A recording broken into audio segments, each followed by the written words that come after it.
அனைவருக்கும் வணக்கம். சற்று முன்பு வெளியான அதிர்ச்சியான செய்தி. ஜூலை 1 முதல் தமிழ்நாட்டில் மின் கட்டணம் உயர்த்தப்படுவதாக மின்சார வாரியம் அறிவிப்பு ஒன்றை வெளியிட்டுள்ளது. இதை பற்றி விரிவாக தெரிஞ்சுக்கணும்னா இந்த வீடியோவை கடைசி வரைக்கும் ஸ்கிப் பண்ணாமல் முழுமையாக பாருங்கள். இந்த வீடியோக்குள்ளே போகிறதுக்கு முன்னாடி இந்த வீடியோக்கு ஒரு லைக் பட்டனை ப்ரெஸ் பண்ணிடுங்க. நீங்கள் இதுவரைக்கும் என்னோட சேனலை சப்ஸ்கிரைப் பண்ணாமல் இருந்தீங்கன்னா மறக்காமல் சப்ஸ்கிரைப் பண்ணிக்கோங்க. கூடவே அந்த பெல் சிம்பிளையும் மறக்காமல் கிளிக் பண்ணிக்கோங்க. சரி, வாங்க இப்போ நம்ம வீடியோக்குள்ளே போகலாம். தமிழகத்தில் ஜூலை மாதம் முதல் மின் கட்டணம் 4.83% வரை உயர்த்தப்பட்டுள்ளது. தமிழக மின் வாரியம் கடும் நிதி நெருக்கடியில் உள்ளது. கடந்த 2022 செப்டம்பர் 10 மின் கட்டணம் 30% மேல் உயர்த்தப்பட்ட நிலையில் அடுத்து வரும் 4 ஆண்டுகளுக்கு ஆண்டுதோறும் ஜூலை 1 முதல் உயர்த்தப்படும் என அறிவிக்கப்பட்டது. அதன்படி கடந்த 2023 ஜூலை முதல் 2.18% மின் கட்டணம் உயர்த்தப்பட்டது.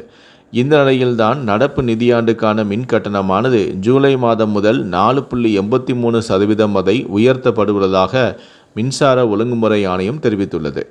இதன் மூலம் வீட்டு பயன்பாடு, கைத்தறி மற்றும் கிராம பஞ்சாயத்துகளில் உள்ள குடிசைகள், அடுக்குமாடி குடியிருப்புகள், வழிபாட்டு தலங்கள், சிறு குறு தொழில் நிறுவனங்கள், தொழிற்சாலைகள், ஐடி நிறுவனங்களுக்கான மின் கட்டணம் உயர்த்தப்பட்டுள்ளது.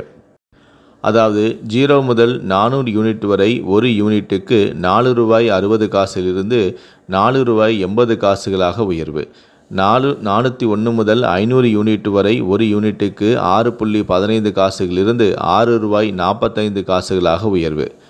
501 முதல் 600 யூனிட் வரை ஒரு யூனிட்டுக்கு ₹8.15 ₹8.55 உயர்வு. 601 முதல் 800 யூனிட் வரை ஒரு யூனிட்டுக்கு ₹9.20 ₹9.65 உயர்வு.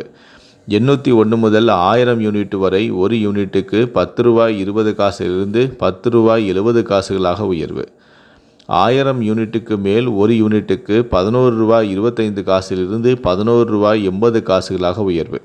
அடுக்குமாடி குடியிருப்புக்கான மின் கட்டணமானது ₹8.15 ₹8.55 உயர்த்தப்பட்டுள்ளது.